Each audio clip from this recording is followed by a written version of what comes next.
একাত্তরের দেশবিরোধী শক্তি এমন ভাব দেখাচ্ছে যে তারা নতুন বাংলাদেশ গড়তে পারবে। তাদের বিশ্বাস করার কোনো কারণ থাকতে পারে না বলে মন্তব্য করেছেন বিএনপি মহাসচিব মির্জা ফখরুল ইসলাম আলমগীর। শহীদ বুদ্ধিজীবী দিবস উপলক্ষে রবিবার রাজধানীর কাকরাইলের ইনস্টিটিউশন অব ডিপ্লোমা ইঞ্জিনিয়ার্স আয়োজিত আলোচনা সভায় এই মন্তব্য করেন তিনি।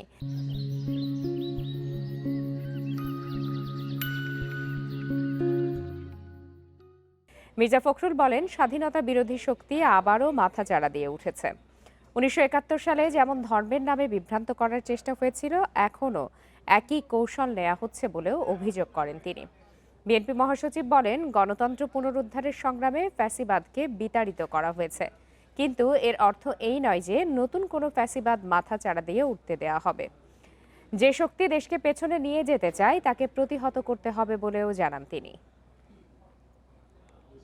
আজকে আবার কারা নতুন করে এই নির্বাচনের সময় এই ষড়যন্ত্র করে নির্বাচনকে নস্যাৎ করতে চায়, আমরা তাদেরকে চিনি।